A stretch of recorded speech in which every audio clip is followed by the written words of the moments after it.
If ever I had a feeling. Olá, meus amores, tudo bem com vocês? Estamos aqui para mais uma aula de história, então sejam bem-vindos. Hoje nós vamos abordar um tema muitíssimo importante para a história, principalmente para os conteúdos que virão a seguir, tá? Nós vamos falar hoje sobre iluminismo.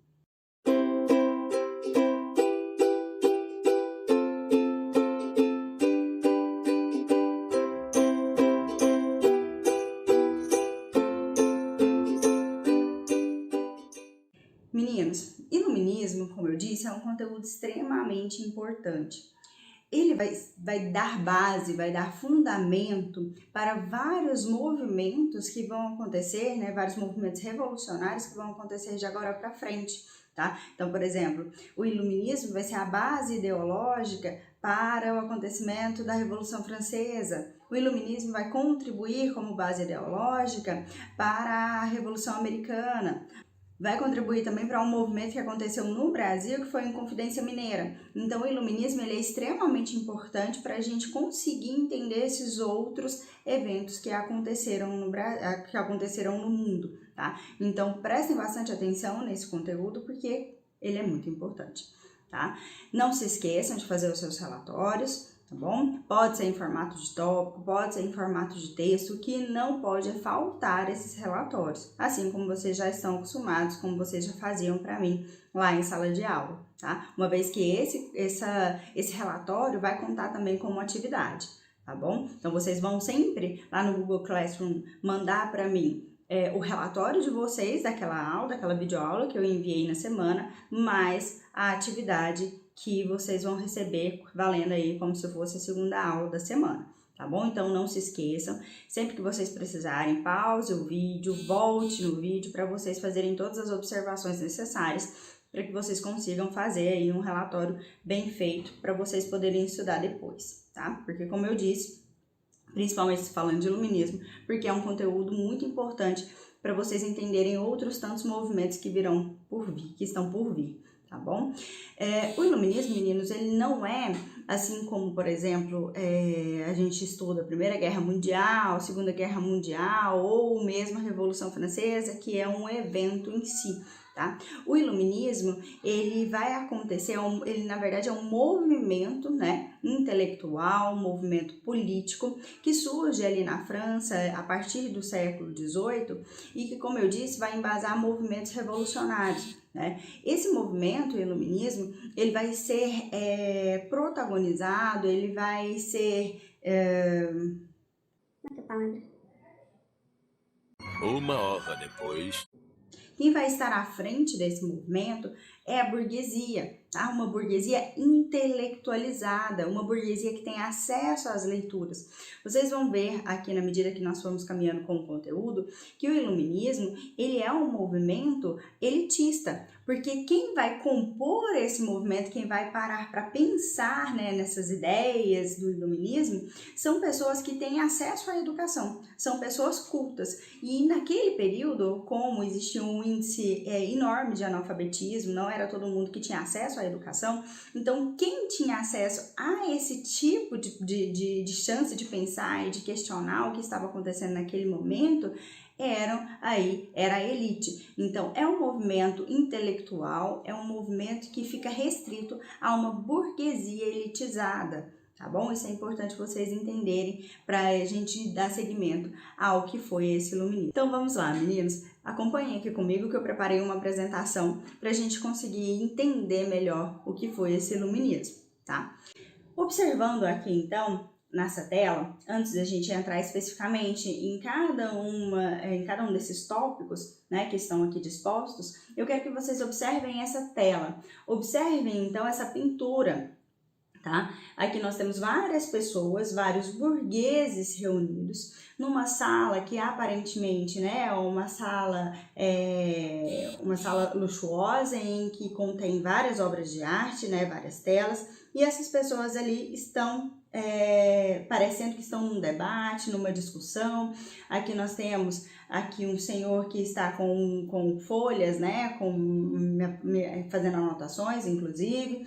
Isso daqui representa muito de como esse movimento iluminista surgiu ali na França, né? Então, esses burgueses, eles vão se reunir geralmente em salas, reunir em bibliotecas, reunir em cafés, para poder discutir essas ideias que estavam surgindo naquele período, tá bom? Então, é um movimento que surge na França, só adiantando, né, já para a gente entender melhor essa tela, é um movimento que surge ali na França, em que esses burgueses vão se reunir para discutir ideias, tá? Discutir ideias onde? Em cafés, bibliotecas, tá? Geralmente eram ali movimentos, eram reuniões fechadas àquele público específico da burguesia, porque como eu disse para vocês, né, era um movimento intelectualizado, não era todo mundo que tinha acesso a isso, portanto, é um movimento intelectualizado, tá bom? Vem para cá, vamos falar sobre o contexto, né? Qual é esse contexto que existia aqui ali na Europa quando o iluminismo surgiu, quando surgiu esse movimento iluminista? Antes de falar do contexto, vamos definir aqui o conceito de iluminismo. Então, olha só, o iluminismo foi um conjunto de ideias que tiveram origem na Europa no século XVII e se desenvolveu especialmente no século XVIII, o qual ficou conhecido como o século das luzes ou ilustração. Pausa aqui para a gente entender isso, meninos, porque é importante, tá? Então, é um movimento que surge ali na França, a partir do século XVII, e que vai borbulhar, vai se expandir cada vez mais a partir do século XVIII. E é esse século XVIII que fica conhecido como o século das luzes, ou ilustração. Olhem esses nomes que nós estamos falando até agora: iluminismo, século das luzes e ilustração. Todos eles remetem a algo que está sendo iluminado, né? Que está sendo trazido à luz, né? Que está sendo iluminado. Então, esses nomes dizem muito sobre esse movimento. Até então, a ideia era que, a humanidade, a Europa, ela vivia ainda sobre as sombras daquela famigerada ideia da Idade das Trevas, lá da Idade Média, tá? E agora, tudo isso está sendo, né, trazendo à tona, está sendo trazido à luz, está sendo revelado, tá? Então, esses nomes que eu falei para vocês, todos eles remetem a esse mesmo movimento. Então, ilustração, século das luzes ou iluminismo, né? Na verdade, a academia usa muito mais ilustração do que iluminismo. Então, é importante vocês saberem todos esses termos. O pensamento iluminista teve sua maior expressão na França e difundiu-se pelo mundo, influenciando o movimento da independência das 13 colônias da América do Norte, a Revolução Francesa e os movimentos de independência na América Latina, inclusive no Brasil. Então, como eu falei para vocês lá no começo da aula, tá? Esse movimento iluminista, ele vai ser a base ideológica para muitos movimentos importantes. Então, as independências das colônias aqui na América e, inclusive, né, entrando aí, como eu falei para vocês, em relação à Inconfidência Mineira, que é um movimento, né, de independência, é um movimento separatista, né, aqui no Brasil. Então, é importante vocês saberem relacionar essa importância do movimento iluminista com todos esses outros acontecimentos. Revolução Francesa, a independência das 13 colônias aqui, que vai gerar futuramente os Estados Unidos, tá? Tranquilo? Qual o contexto de surgimento? O que estava acontecendo na Europa quando começou a desenvolver esse movimento iluminista? Bom, nós estamos falando de século XVII e século XVIII. Ainda estamos falando da era moderna, né, da Idade Moderna, em que imperava, principalmente na França, o antigo regime, que foi o conteúdo da nossa última aula. Então, a França vivia essa noção, né, esse contexto de antigo regime, portanto, absolutismo, né, sociedade de corte, mercantilismo na sua economia. Então, os iluministas, eles vão surgir dentro desse contexto, tá? Dentro do antigo regime. Vem cá comigo para a gente ler e ficar mais claro. Eu trouxe aqui para vocês um esquema, né, para ficar fácil de vocês entenderem, além do antigo regime, outras situações, outros eventos importantes que aconteciam ali no século XVII e que vão influenciar o desenvolvimento desse iluminismo. Então, olha só, primeiro, vamos começar aqui desse lado de cá, que tem o antigo regime, que a gente já vai falando, né, já vai contextualizando com aquilo que nós vimos na aula passada. Então, nesse momento, no século XVII, dá início ao que nós chamamos de crise do antigo regime, né? Uma insatisfação, principalmente dos burgueses, contra os governos absolutistas. Então, olha só, até agora nós falamos, né, desse antigo regime, mas até então, até o século XVII, esses governantes, eles estavam ali, né, atuando dentro dessa lógica absolutista, mas outros setores da civilização, daquela população, como por exemplo os burgueses, começam a questionar algumas ações desses absolutistas, começam a questionar inclusive a legitimidade da existência daquele rei, né, do motivo dele estar ali. É interessante a gente pensar isso, tá? Então esses burgueses começam a pensar, por que eu tenho que aceitar que simplesmente Deus quer que essa pessoa seja o rei, né? Isso não é o suficiente, né? Não justifica, não dá legitimidade de fato para aquela pessoa estar ali governando. Já percebam que isso daqui eu já estou dando sinais de que esse movimento iluminista ele vai prevalecer, ele vai preferir, ele vai trazer à tona a razão, vai trazer à tona a ciência, né? A valorização da ciência. Outro nome, né, fazendo um parênteses aqui, voltando um pouquinho, outro nome que é dado para esse período de iluminismo ou ilustração, o século das luzes, é a idade da razão, inclusive, né? Esse século XVIII, idade da razão, porque é essa valorização, esse movimento iluminista, ele vai trazer aqui à tona essa importância da ciência, a importância de se pensar racionalmente, né, de raciocínio, de razão, e não simplesmente aí aceitando as justificativas baseadas numa questão religiosa. Eu sempre brinco com os meus alunos quando tá em aula presencial, né, pego sempre o meu canetão, falo, olha, meninos, antigamente até esse período, a justificativa, olha, essa caneta caiu aqui no chão. Ah, a justificativa dada, não, Deus quis que essa caneta caísse, né? Era suficiente até então. A partir do momento em que esse iluminismo ele cresce, ele vai sendo difundido ali nessa Europa, essa justificativa de que essa caneta caiu no chão foi porque simplesmente Deus quis, ela já não é mais suficiente, tá? Para uma série de pessoas, né? Por exemplo, aqui nós estamos falando dessa burguesia intelectual, tá bom? Então, é importante pensar por que essa caneta cai quando eu jogo ela, porque existe uma série de fatores científicos que faz com que ela, por meio da gravidade, caia no chão, não é simplesmente pelo fato de Deus querer que ela tenha, né, querer que ela caia, tá bom? Então isso é importante. Existe então essa crise aqui desse antigo regime. Os burgueses começam a questionar esses poderes, né, começam a questionar aqui essa legitimidade desse absolutismo, tá? Ok? Então, essa crise aqui no século XVIII, no século XVII já começa aqui a entrar num período de crise desse absolutismo. Outro fator que está aqui em cima, que corrobora muito com aquilo que eu acabei de falar para vocês, é um movimento, né, que nós chamamos de Revolução Científica, que aconteceu no século XVII.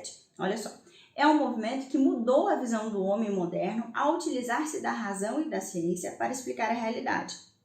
Antes, a igreja explicava os movimentos por meio dos preceitos religiosos e da fé. É o exemplozinho da caneta que eu acabei de dar para vocês, né? Então, passa a não ser mais suficiente esse tipo de justificativa, tá bom?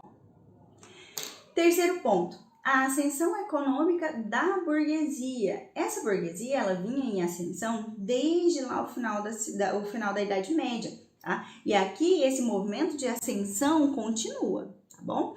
Olha só, a classe burguesa lutava contra a intervenção do Estado na economia. Esse controle do Estado na economia era prejudicial para os negócios dessa burguesia. Então, isso vai contribuir para essa insatisfação da burguesia e esse questionamento perante a esse antigo regime. Tá? Então, são 3 fatores aqui que vão contribuir para o surgimento desse iluminismo. Olha esse terceiro balãozinho aqui, ó. Os pensadores iluministas criticavam o antigo regime, combatendo o absolutismo dos reis, os privilégios da nobreza, do clero, a imposição religiosa e as práticas mercantilistas. Mas eu quero fazer uma observação aqui para que vocês não imaginem, né, para que vocês não comecem a achar que o movimento iluminista era um movimento que queria uma mudança estrutural na sociedade, né? Aqui nós lemos agora nesse balãozinho que ele questionava essa estrutura, né, da sociedade. que ela combatia os privilégios, né? Combatia os privilégios da nobreza. Isso não significa que eles queriam uma igualdade da sociedade, tá bom? Uma igualdade de todos os setores dessa sociedade. Não é isso, tá bom? Lembrando mais uma vez que é um movimento intelectual, é um movimento que está ligado aí a essa burguesia intelectual, portanto, um movimento mais elitizado. Tá? Não se esqueçam disso. Os iluministas não vão ser essas pessoas que vão querer, de fato, uma mudança brusca nessa sociedade, na estrutura dessa sociedade. Tá? Contexto de surgimento. Muito do que a gente vai ler aqui agora eu já falei para vocês, mas eu quero mostrar aqui essa leitura e vamos fazer essa leitura para ficar ainda mais claro. Olha só. Desde a Idade Média, a visão teocêntrica, o que é a visão teocêntrica, né? A visão aqui de Deus no centro do universo. Teo, simbolizando Deus, centrismo, né? O centro do universo. Então, até a Idade Média, essa visão aí era uma visão teocêntrica, era relacionado, tudo era em volta dessa justificativa religiosa. Nós chamamos isso de teocentrismo, tá? Marcada pelo misticismo religioso, dominava a Europa. Neste período, predominava o uso do pensamento escolástico, que buscava conciliar a fé e a razão. A partir do século XVII, em meio à insatisfação por causa da opressão exercida pelos monarcas absolutistas, surgiu uma nova possibilidade para explicar o mundo fundamentada na razão. Exemplozinho da caneta. O mundo físico e seus fenômenos deixavam de ser justificados pela religião e passavam a ser explicados pela razão. Era a valorização da ciência e da racionalidade como forma de eliminar a ignorância dos seres humanos acerca da natureza e da sociedade. O iluminismo rompeu com a maneira como as pessoas pensavam. Seus pensadores valorizavam a ciência e a racionalidade como forma de eliminar a ignorância dos seres humanos sobre a natureza e a vida em sociedade. Então, meninos, esse iluminismo, como eu disse para vocês e reafirmo, é essa valorização dessa razão em detrimento a esse pensamento religioso que até então imperava, aí que vinha, né, que foi herdado desde a Idade Média. Por isso que esses governos absolutistas também começam a ser questionados. Como eu disse para vocês, não bastava dizer apenas que Deus queria que aquele rei estivesse ali, né, que ele era a representação de Deus na Terra, porque a partir desse crescimento, dessa razão, desse pensamento, utilizando a razão e não apenas a religião, começa a ser questionado, portanto, a função aí, a legitimidade desse rei. Ok? Espero que tenha ficado claro. Voltando aqui, nós vamos falar agora, né, sobre os objetivos, né, quais os princípios e as ideias iluministas que vão embasar, né, que vão ser difundidas, que vão ser criadas nesse movimento iluminista e que depois vão se espalhar ali não apenas para a Europa, mas para todos os outros, né, lugares que vão influenciar os movimentos que nós falamos lá no começo da aula. Tá bom? Aqui eu trouxe para vocês um slide que tem inclusive uma lâmpada aqui ao lado, justamente para que vocês consigam entender que esse iluminismo é associado muitas vezes a essa lâmpada, né, a essa ideia, como se estivesse iluminando aí, dando luz a algo que estava teoricamente nas trevas, tá? Então muitas vezes quando vocês forem falar sobre iluminismo ou pesquisar sobre iluminismo, vocês vão encontrar aí o símbolo de uma lâmpada, né, de uma luz que simboliza essa ideia, que simboliza esse fato dessa razão estar sendo trazida à luz, tá? Para a luz. Os princípios e ideias. Para os filósofos iluministas, o uso da razão era a melhor maneira de construir um mundo baseado na verdade, na liberdade e no progresso. Olha, presta atenção aqui nesse princípio desses iluministas. Eles prezavam então pela verdade, pelo progresso e pela ciência, tá? E pela liberdade. Acreditavam que as pessoas eram livres, autônomas e tinham a capacidade de pensar por si mesmas. A ignorância gerada pela aceitação de dogmas religiosos e a submissão aos governos absolutistas tinha impedido o cidadão de desenvolver suas potencialidades. Agora, a sociedade deveria ser guiada pela razão e pela ciência, e não mais pela fé, e religião. Então, associando aí, pensando que essa sociedade baseada nessa religião tenha, de alguma forma, impedido um certo progresso dessa sociedade. Então, agora vamos valorizar a razão, vamos valorizar a ciência, vamos pensar racionalmente para que a gente consiga evoluir, para que a gente consiga progredir dentro dessa sociedade, tá?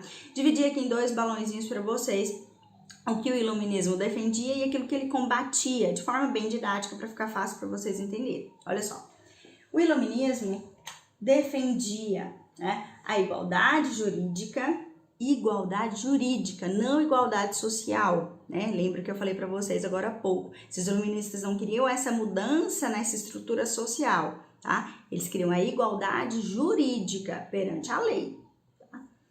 Tolerância religiosa e filosófica, liberdade pessoal e social, direito à propriedade privada, olha só, por isso que eu estou dizendo para vocês que é um movimento aqui desses burgueses intelectuais, um movimento que não queria essa mudança na estrutura da sociedade. Percebam que tudo que eles defendiam aqui caminha para corroborar com essa afirmação, tá? Defesa do contrato como mediador das relações sociais, maior participação política da sociedade e um governo representativo, diferente de um governo absolutista, ok? Vamos ver o que eles combatiam. Os iluministas combatiam, né? O iluminismo combatia o absolutismo monárquico, como a gente já está falando aqui desde o começo dessa aula, a intervenção do Estado na vida econômica, né? O mercantilismo. Lembre-se que esse mercantilismo é aí essa parte econômica do antigo regime em que o Estado detinha para si o controle dessa economia, tá? Então, tudo estava centralizado nas mãos desse Estado em termos econômicos. Esse iluminismo queria romper com esse controle do Estado na economia, até porque era interessante para os burgueses que acontecesse, né, que se desenvolvesse, que vai, inclusive, aqui dentro desse mesmo contexto de desenvolvimento do iluminismo, vai se desenvolver o liberalismo, tá? Para que eles tivessem aí essa liberdade em lidar com esse mercado. A tese do direito divino dos reis, lembra que nós falamos lá na última aula, foi Bossuet que criou esse direito divino dos reis, ou seja, é aquele monarca, né, o rei absolutista, ele tá ali porque Deus quis que ele estivesse ali, ele é o representante de Deus na Terra. Lembra que eu falei para vocês, falei assim, meninos, dentro dessa lógica, né, cristã dessa sociedade, ninguém questionaria Deus, então eles aceitavam essa ideia de que ele era representante de Deus e aceitavam tudo, né, o que ele falasse, né, dava legitimidade para ele. A partir do surgimento desse iluminista, isso começa a ser questionado. A participação da igreja na vida e... Ficou um asterisco aqui no lugar errado, meninos, olha só. A participação da igreja na vida pública e as verdades reveladas pela fé. Então, combatia-se essa ideia religiosa que era propagada aí pela igreja desde a Idade Média. Nesse contexto, meninos, nós vamos ter a elaboração de um livro extremamente importante para os iluministas, né, que se chama a Enciclopédia. A Enciclopédia, e aí vocês vão poder relacionar, inclusive, com muitas coisas que a gente tem na nossa sociedade atual. Talvez não vocês, né, mas, por exemplo, na época em que eu estudava lá no ensino médio, tem muito tempo isso. Estudava lá no ensino médio, tinha uns vendedores que iam nas escolas vender Barça pra gente. A Barça era como se fosse o Google atual, só que tudo em formato de livro, né? Então, eles vendiam lá, inicialmente eram os livros mesmo, eram uns brucutu desse tamanho assim, e era super caro, né? Inclusive, quem comprava era só quem tinha dinheiro mesmo. Era um livro de consultas, ali tinha de tudo que você pudesse imaginar. Era como se fosse, como eu disse para vocês, comparei ao Google, só que ali no livro, né, tudo escrito, tudo certinho. Depois disso evoluiu, eles começaram a vender em CD. Depois eles desistiram com o surgimento da internet, né, com a difusão dessa internet e do Google, isso acabou. Mas a enciclopédia é um local onde então vai estar reunido todas as ideias de iluministas, né? Então vários iluministas vão escrever aqui para essa enciclopédia, tá bom? Os iluministas não tinham um pensamento homogêneo, né? Não eram todos os autores iluministas pensavam da mesma forma, desenvolviam as mesmas ideias, longe disso. né? Cada iluminista vai desenvolver um pensamento diferente um do outro. Esses iluministas, então, vão reunir as suas ideias em um livro chamado A Enciclopédia. E essa enciclopédia, então, vai ficar aí como um legado, né? O nome disso, a ideia de se reunir num local várias ideias diferentes, fica aí para a posteridade com essa ideia de enciclopédia, como eu dei o exemplo para vocês da Barça, mas que agora a gente utiliza basicamente o Google para isso, né? Tudo que a gente quer saber, a gente vai lá, digita no Google, o Google sabe de tudo, né? Inclusive lá, como perder gordura em 2 dias sem... Essas piadinhas, né? Que o Google sempre coloca as perguntas lá infinitas e o Google com certeza acha alguma coisa para você. Enfim, essa enciclopédia, então, é essa reunião dessas ideias. É importante a gente saber o nome dos organizadores dessa enciclopédia, tá? Vários iluministas vão escrever para essa enciclopédia, vão estar ali presentes, né, nas escritas dessa enciclopédia, desse livro, mas são 2 pessoas que vão organizar essas ideias. Olha só. Vamos entender aqui primeiro o que é a enciclopédia, depois eu mostro a fotinho para vocês dos organizadores, tá? Que é Diderot e D'Alembert. A enciclopédia abordava diversas áreas do conhecimento e divulgava as ideias filosóficas e políticas do iluminismo. Seus organizadores, Denis Diderot e Jean D'Alembert. Trouxe aqui a fotinha deles para vocês conhecerem. Né? Esse é o Diderot e esse daqui é o Jean D'Alembert. Voltando para cá para a nossa leitura. A obra contou com a colaboração de aproximadamente 140 autores, entre eles Voltaire, Rousseau e Montesquieu. Daqui a pouco nós vamos falar sobre esses carinhas aqui que são extremamente importantes para esse iluminismo. Foi condenada pelo governo e pela igreja como subversiva, mas circulou clandestinamente, influenciando as mentes da época. Então perceba, a enciclopédia ela é um importante meio de difusão desse pensamento iluminista, tá? Por exemplo, como que a gente imagina, eu disse para vocês que esse movimento iluminista vai embasar e vai contribuir para movimentos que vão acontecer aqui na América Latina, né, de independência, como, por exemplo, a Inconfidência Mineira. Como que esse pensamento ideológico chegou aqui no Brasil? Por meio da elite, né, brasileira, que sai dali e vai, da elite portuguesa que vivia no Brasil, sai dali, vai estudar na Europa, e lá tem contato com essas ideias iluministas. Voltam para o Brasil, né? Eles beberam nessa fonte do iluminismo e eles voltam para o Brasil difundindo essas ideias. E aí contribuindo para o movimento aí, desse movimento da Inconfidência Mineira. Tá bom? Era assim que acontecia. E a enciclopédia tem uma importância muito grande nisso, porque é por meio dessas obras, dessa enciclopédia, desses escritos que continham ali, é que essas ideias também vão ser cada vez mais difundidas, tá bom? Vamos falar então dos autores. Quem são essas pessoas que vão legitimar, que vão aqui contribuir para essa ideia desse iluminismo? Os autores iluministas. Coloquei aqui numa ordem, não necessariamente numa ordem cronológica de vida de cada um desses autores, tá bom? Vamos começar aqui com Voltaire, e aí eu coloquei a fotinha dele aí, inclusive ele já apareceu na apresentação, se vocês estiveram aí atentos, ele já apareceu em algum outro slide. O Voltaire era, na verdade, um pseudônimo, né? Era um apelido, o nome dele mesmo era François-Marie Arouet. Percebam, meninos, que esses autores, na sua grande parte, eles são autores franceses, porque é ali que o movimento se difunde, é ali que o movimento é criado e que vai aí ganhar proporções a partir do século XVIII, tá? Defendia a liberdade de pensamento, a igualdade perante a lei e a tolerância religiosa, isso aqui é importante, tá? Ele pregava, então, a tolerância religiosa. O que isso significa? Significa que pode existir várias outras religiões e que nós devemos respeitar essas outras religiões, tá? Criticava a igreja e o absolutismo, propondo a participação da burguesia esclarecida no governo.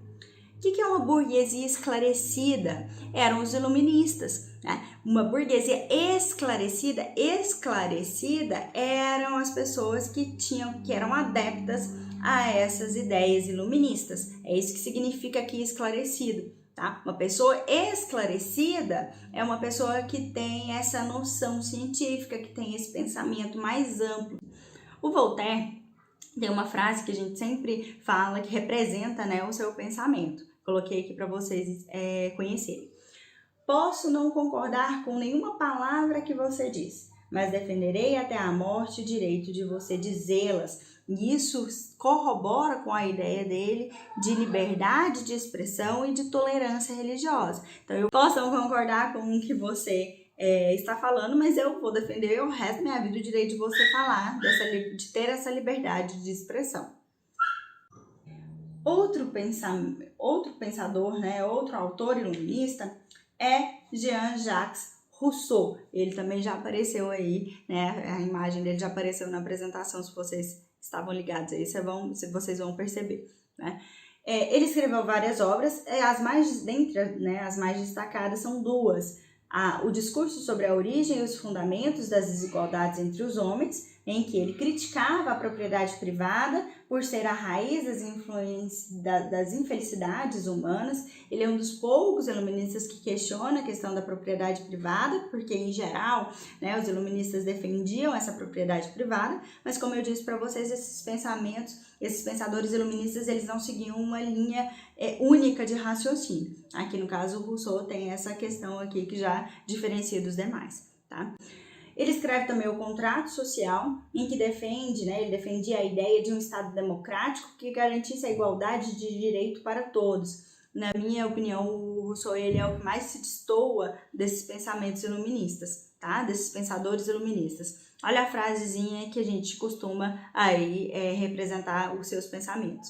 O homem nasce bom, a sociedade é que o corrompe. Então, o Rousseau, ele acredita, então, que esse homem, ele nasce bom. À medida em que ele vai vivendo em sociedade, esse homem vai se corrompendo, tá? Então, o Rousseau, ele vai defender aí essas questões e ele vai dizer que o homem, ele nasce bom, mas ao viver em sociedade, isso vai acabar corrompendo esse homem.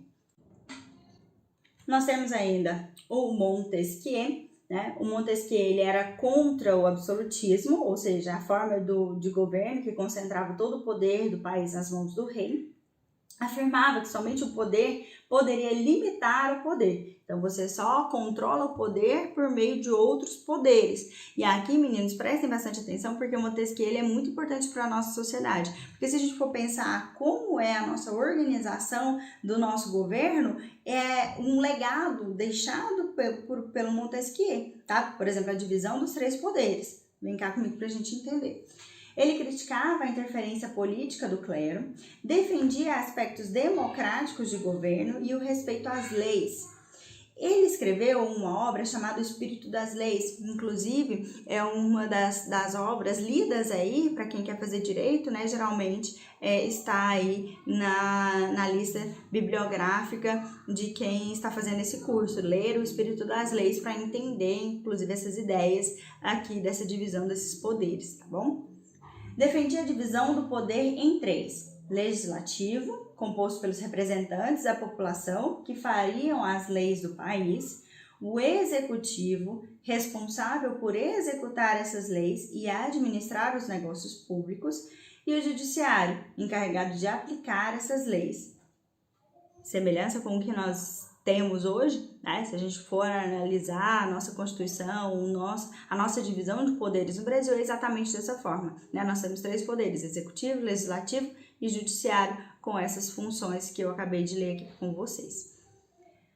Essa divisão era o que garantiria o cumprimento das leis vigentes e a liberdade dos cidadãos. Então, percebam, ao invés de existir apenas o rei ali fazendo, né, as suas leis, tendo pouquíssimo controle dessas suas vontades, teria agora 3 poderes que limitariam, né, esse poder maior. Então, isso é muito importante, como eu disse para vocês, um legado que ficou para a nossa sociedade atual. Uma frase, né, que lembra os seus pensamentos. É uma verdade eterna. Qualquer pessoa que tenha o poder tende a abusar dele. Para que não haja abuso, é preciso organizar as coisas de maneira que o poder seja contido pelo poder. Então você contém o poder por meio de outro poder, de outros poderes, né? Ou de outro poder. Por último, temos o John Locke, né? Ele é um filósofo aqui inglês, né? Um pensador inglês iluminista. Dentre desses que nós vimos, ele é o único inglês. Os outros eram franceses, que, como eu disse para vocês, era ali, né? Foi ali na França que esse movimento surgiu e, portanto, temos mais pensadores iluministas franceses. Vamos conhecer o John Locke.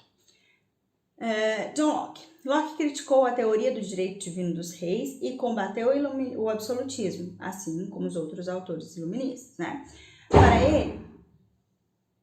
Para ele, a soberania não reside no Estado, mas sim na população.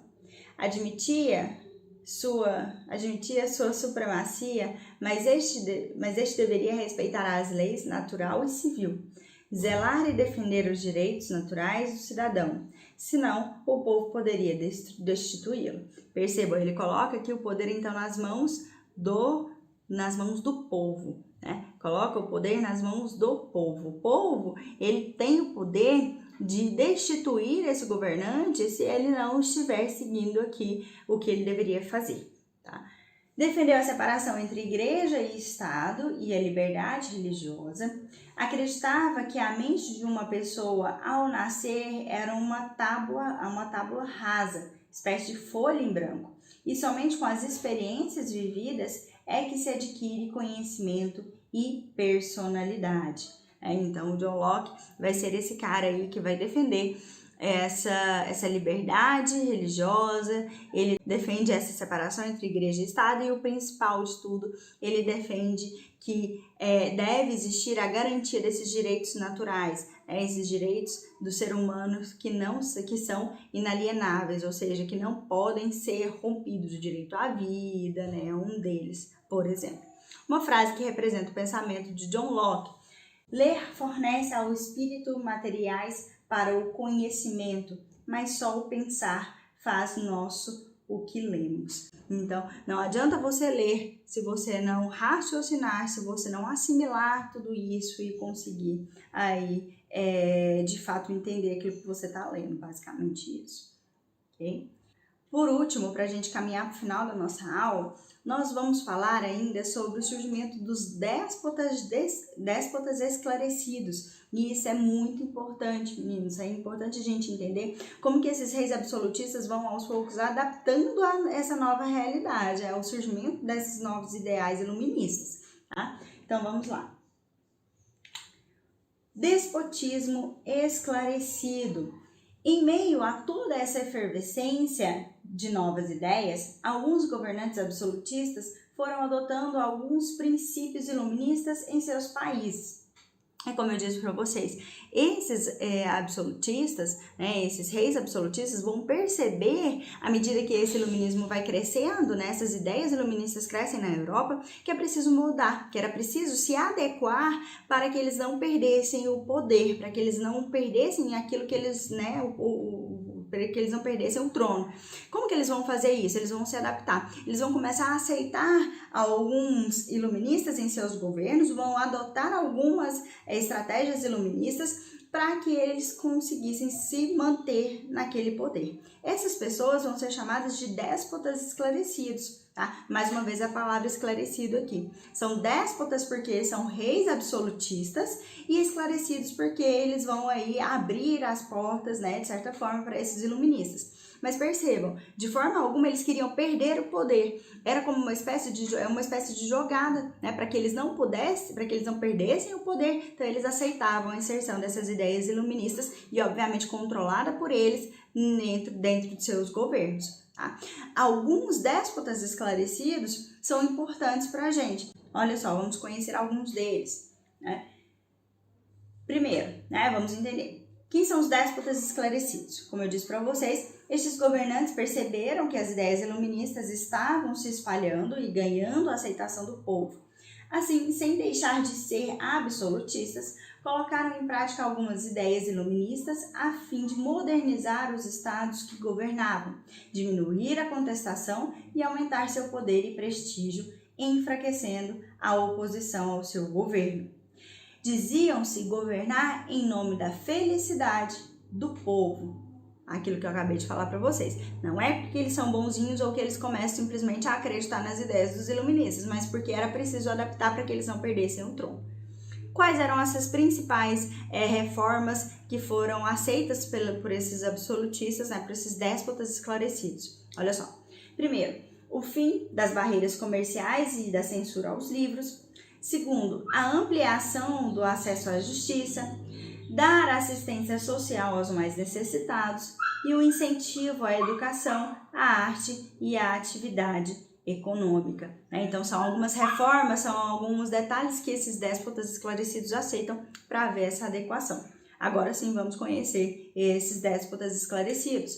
Nós temos aqui a Catarina II, que é a rainha da Rússia, temos o Frederico II, rei da Prússia, temos ainda o José II da Áustria e nós temos o Marquês de Pombal, que é de Portugal. E é desse Marquês de Pombal aqui que acredito ser o mais importante para nós, né? Porque as ações do Marquês de Pombal que vão influenciar e muito, inclusive em ações aqui dentro do Brasil colonial. Mais para frente nós vamos falar melhor sobre esse Marquês de Pombal, mas aqui já deixo, né, aqui uma curiosidade, né, para que vocês já se atentem para a importância dele, para as reformas que ele vai realizar ali em Portugal e que vai se refletir aqui no Brasil, como por exemplo a expulsão dos jesuítas, né, a expulsão da Companhia de Jesus ali não apenas no território português, mas de suas colônias, e isso vai impactar, por exemplo, na educação que até então era administrada pelos jesuítas aqui no Brasil. Ok? Com isso, nós terminamos, né, o nosso tema da aula de hoje, que é iluminismo. Como eu disse para vocês, é um tema, não chega a ser, não é um evento, é um movimento intelectual, é um conteúdo simples, rápido, mas muitíssimo importante para a gente entender outros movimentos que estão por vir, tá? Espero que tenha ficado claro. Se ficou alguma dúvida, não se esqueça, faça suas anotações, mande para mim lá no WhatsApp para a gente poder conversar e esclarecer todas elas, tá bom? Espero que vocês tenham entendido. Um grande beijo e até a próxima. Tchau, tchau.